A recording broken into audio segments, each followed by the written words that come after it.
तो इसमें भी इसमें आगे क्या देखेंगे, अभी तक हमने सारा वो चैप्टर रिवाइज कर लिया था, मतलब इसमें जो पढ़ा है अब इसमें देखेंगे। संयुक्त राष्ट्र संघ में सुधार और Bharat, India and United nation reform की कैसे जो है इंडिया के इसमें क्या रोल है, इंडिया किस तरीके से काम इसमें करता है। अब इसमें देखेंगे इंडिया जो है वो यूनाइटेड नेशन को सपोर्ट करता है इसमें, और इंडिया है कॉर्पोरेट भी इसमें करता है, corporate with them in changing world. जो इंडिया है वो भी यूनाइटेड नेशन के साथ कॉर्पोरेट करने की कोशिश करता है, जिसमें जो यूनाइटेड नेशन क्या चाहता है कि वर्ल्ड है जो दुनिया है उसको चेंज जो है वो किया जाए, अच्छी तरफ लेकर जाया जाए। तो जो इंडिया है वो भी इसमें कॉर्पोरेट करता है यूनाइटेड नेशन के साथ। Support in the promoting development, अब जो इंडिया है वो क्या है, डेवलपमेंट को विकास करने की तरफ भी वो क्या करता है, सपोर्ट बहुत ज़्यादा करता है यूनाइटेड नेशन में।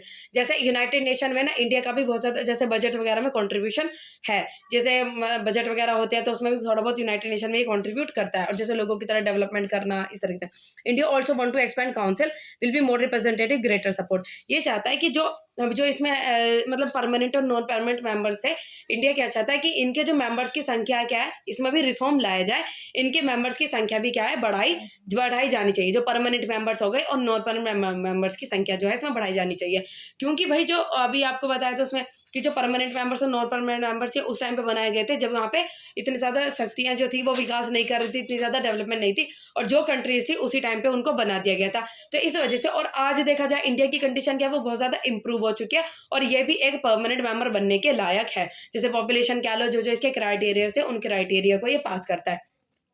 ये कहता है कि परमानेंट मेंबर्स और नॉन परमानेंट मेंबर्स के नंबर्स को बढ़ा देना चाहिए। अब इसमें बात कही गई कि 1965 से पहले इसमें यूनाइटेड नेशन सिक्योरिटी काउंसिल में कितने मेंबर्स थे, 11 से 11 मेंबर्स थे। 11 मेंबर्स कैसे थे, 5 परमानेंट थे और जो 6 थे वो नॉन परमानेंट मेंबर्स थे। लेकिन 1965 के बाद 1965 के बाद इसमें जो है और मेंबर जोड़े गए, तो ये नॉन परमानेंट मेंबर्स आपके 10 हो गए, इसमें 11 से इसके मेंबर्स कितने हो गए, 15। पहले इसमें टोटल 11 मेंबर्स थे, लेकिन जब लोगों ने इस तरीके की चीजें बोली, नॉन परमानेंट मेंबर्स इसमें बहुत कम थे, लेकिन उसके बाद जब लोगों ने बोला तो इसमें 10 पर नॉन परमानेंट मेंबर्स कर दिए गए, बाकी लोगों को इसमें जोड़ा गया, और इंडिया भी वन ऑफ देम, उसमें भी इंडिया उसमें से एक है जो कि नॉन परमानेंट मेंबर्स में से आता है। India itself also wishes to the permanent members in the restructured United Nation, ये कहते हैं अगर आप रिफॉर्म करते हो तो इंडिया भी इस तरीके के लायक है। अगर आप परमानेंट मेंबर्स और बढ़ते हैं इसमें तो इंडिया भी एक परमानेंट मेंबर बनने लायक है। क्यों? क्योंकि वो सारे क्राइटेरिया पास करता है, because India also have the qualities passes all the criteria, काफी सारी क्वालिटीज, जैसे कि सेकंड मोस्ट पॉपुलस कंट्री, वो क्या चाहता था, एक कंट्री है जिसकी पॉपुलेशन काफी अच्छी खासी होनी चाहिए, तो इंडिया है वो सेकंड मोस्ट पॉपुलस कंट्री है जिसमें 1/5 ऑफ द वर्ल्ड पॉपुलेशन आती है। इंडिया की बहुत लार्जेस्ट डेमोक्रेसी, सबसे ज्यादा मतलब लार्जेस्ट डेमोक्रेसी है, और वो भी क्राइटेरिया इसने पास किया जो यूनाइटेड नेशन के क्राइटेरिया पास किए गए थे कि ये क्राइटेरिया पास होने चाहिए, उसमें जो डेमोक्रेसी है उसमें भी लार्जेस्ट डेमोक्रेसी वो इंडिया ने इसमें पास किया। Also participated in all of the initiative the United nation, जितने भी यूनाइटेड नेशन के जितने इनिशिएटिव होते हैं उसमें जो क्या कहते हैं इंडिया है वो सपोर्ट करता है और पार्टिसिपेट उसमें सारी एक्टिविटीज में करने की कोशिश करता है। अब countries economic emergence on the world stage, अब जो कंट्री है वो वर्ल्ड स्टेज पे काफी ज्यादा एमर्ज करने की कोशिश कर रही है, इकोनॉमिक कंडीशन में भी इसमें बहुत ज्यादा सुधार आ रहा है। अगर पहले की कंपेरिजन करें और अब की कंडीशन में देखा जाए तो बहुत ज्यादा सुधार है। और जिस टाइम पे ये यूनाइटेड नेशन बना था उस टाइम पे इंडिया खुद एक कंट्रोल, मतलब खुद इंडिपेंडेंस नहीं थी, उस टाइम पे किसी के अंडर में कंट्रोल थी, लेकिन आज हम इंडिपेंडेंस है और काफी ज्यादा इसकी इकोनॉमिक कंडीशन बहुत ज्यादा अच्छी हो रही है। अगर ये परमानेंट मेंबर बने तो सारे क्राइटेरिया को ये पास करता है, और काफी अच्छी मतलब कंट्री अगर इस टाइम पे, और काफी ज्यादा सपोर्टिव है।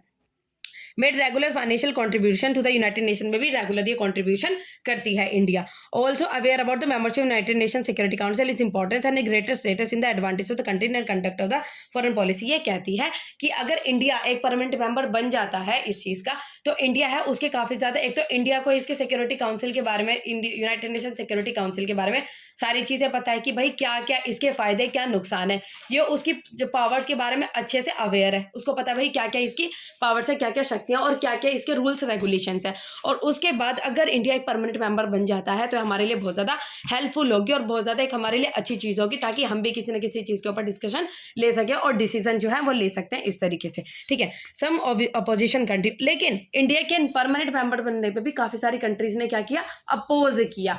काफी लोगों ने कहा कि भाई जिन कंट्रीज के साथ इंडिया की बनती नहीं थी, उन्होंने कहा अगर ये कंट्री परमानेंट बन जाती है तो ये हमारे लिए नुकसान की बात होगी और इसकी जगह हमको परमानेंट मेंबर्स बना दिया जाना चाहिए। इस वजह से जैसे पाकिस्तान के साथ काफी इसके नेगेटिव रिलेशन है, मतलब कुछ ना कुछ लड़ाइयां जो है इनके बीच में चलती जाती है, तो वो नहीं चाहता कि इंडिया एक परमानेंट मेंबर्स बने। और काफी सारी एमर्जिंग कंट्रीज है, पावर्स विल बी अकोमोडेटेड, जैसे कि ब्राजील। और कुछ कंट्रीज जो हैं वो ये भी कहती हैं कि भाई हम भी जो है वो क्राइटेरिया पास करते हैं, हमको परमानेंट मेंबर्स बना देना चाहिए। तो इसकी वजह से अगर इंडिया परमानेंट मेंबर्स होता है तो काफ़ी सारे अपोजिशन पार्टीज खड़ी हो जाती है, कुछ कंट्रीज़ कह लो तो वो खड़ी हो जाती है कि हमको परमानेंट मेंबर्स बनना चाहिए। और ये कहते हैं अफ्रीका और साउथ अमेरिका, इसमें से कोई भी एक मेंबर आपके यूनाइटेड नेशन का कोई रिप्रेजेंटेटिव नहीं है, तो कहते हैं अगर किसी को जोड़ा जाए तो पहले इनमें से जोड़ो, कि भाई पहले इनमें से जोड़ो, और जिसमें से है एशिया में से तो है, तो उनमें से क्यों जोड़ो, पहले इन कॉन्टिनेंट्स में से जोड़ो ना, जिसमें से कोई है नहीं। तो इसलिए ये कह रहे हैं अगर किसी को जोड़ना है तो पहले इन कॉन्टिनेंट्स में से जोड़ा जाए जिसमें से कोई भी रिप्रेजेंटेटिव यूनाइटेड नेशन में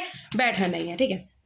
United Nation is a unipolar world. अब हम देखेंगे कि एक यूनिपोलर वर्ल्ड का मतलब है जब यूएसएसआर खत्म हो गया था तो एक यूएसए एक सोल पावर बना था जिसको कहते हैं यूनिपोलर वर्ल्ड। तो यूनाइटेड नेशन में उसने कैसे मतलब क्या क्या चीज़ें की, reason US power can not be easily check. अब ये देखेंगे यूएसएसआर जब खत्म हो गया था तो दो रीजन थे, क्या यूनाइटेड नेशन ने कैसे यूनिपोलर वर्ल्ड में किस तरीके से काम किया था, रीजन क्या थे। जो यूएसएसआर विघटन हो गया था तो एक यूएसए एक सोल पावर जो है बन गया था, उसकी पावर बहुत ज़्यादा थी। क्यों? क्योंकि उस टाइम पे न्यूक्लियर था वो भी एक इस तरीके का बॉम्ब निकला था जो कि काफ़ी सारी कंट्रीज के पास मतलब इस तरीके का बॉम्ब था नहीं, और वो एक नई चीज़ थी जो देखने के लिए मिली थी। It's military and economic power can not be ignore. और जो यूएसए है उसकी मिलिट्री और जो इकोनॉमिक पावर थी, जो अर्थव्यवस्था कह सकते हैं, उसको इग्नोर नहीं करा जा सकता, वो बहुत बड़ी है। और यूनाइटेड नेशन में सबसे ज़्यादा इकोनॉमिक जो कॉन्ट्रीब्यूशन होता है वो यूएसए के द्वारा होती है। और यूएसए कहता है कि अगर इसका मेंबर मैं ना भी बनूं तो मेरे कोई नुकसान भी नहीं है, क्योंकि एक तो यह है कि भाई बहुत ज़्यादा बजट के ऊपर जो यूनाइटेड नेशन जो है वो यूएसए की तरफ से काफ़ी ज़्यादा इसमें बजट आता है। अब इसमें देखेंगे some points to show the USA power, काफ़ी सारी चीज़ें हैं जो यूएसए पावर है। USA most influence the budget, मतलब यूएसए है वो काफ़ी सारा बजट में यूनाइटेड नेशन के में काफ़ी ज़्यादा इन्फ्लुएंस करता है, काफ़ी ज़्यादा लार्जेस्ट कॉन्ट्रीब्यूशन है। United nation physically located with the USA territory, और यूनाइटेड नेशन की जितनी जैसे कुछ बिल्डिंग्स वगैरह हो गई वो कहाँ पर है, यूएसए में, यूनाइटेड नेशन की। और यूएसए के पास भी एक वीटो पावर है, यूएसए है उसके पास वीटो पावर है, वो सारी चीज़ों को मतलब जैसे कोई भी डिसीजन लिया जा रहा है उसको कंट्रोल करने में मदद करता है। So can say that United Nation is not there for as a great balance to US. अब ये कह सकते हैं, अब इन्होंने कहा कि जो यूनाइटेड नेशन है वो यूएसए की सारी पावर को बैलेंस तो नहीं कर सकता, सारी तो नहीं कर सकता लेकिन कुछ तो कर सकता है ना, सारी चीज़ों से नहीं लेकिन एक कंट्रोल तो ला सकता है ना। बट यूनाइटेड नेशन प्रोवाइड्स है, यूनाइटेड नेशन क्या क्या चीज़ें देखता है, हमको एक प्लेटफॉर्म प्रोवाइड करता है जहाँ पे लोग डिस्कस कर सकते हैं। लड़ाई करने से अच्छा है कि वो डिस्कस करके प्रॉब्लम को सॉल्व कर सकते हैं।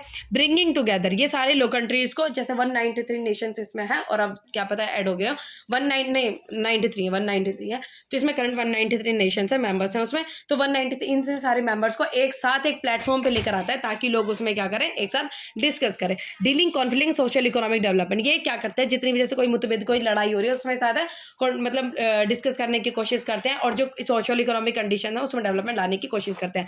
United Nation is an imperfect body but without it is a world would be verse. इन्होंने कहा यूनाइटेड नेशन जो है वह कंप्लीटली एक अच्छी बॉडी तो नहीं है, लेकिन ये क्या है कि कुछ तो है, मतलब हाँ ये कि भाई हाँ कुछ तो शांति लेकर आता है। अब ये है कि अगर ये ना हो, अगर ये प्लेटफॉर्म अगर ना प्रोवाइड हो तो उसकी वजह से लोग बात करने की जगह लड़ाई करने लगे तो कितना ज़्यादा नुकसान होगा, वर्ड्स क्रिएट हो जाएंगी।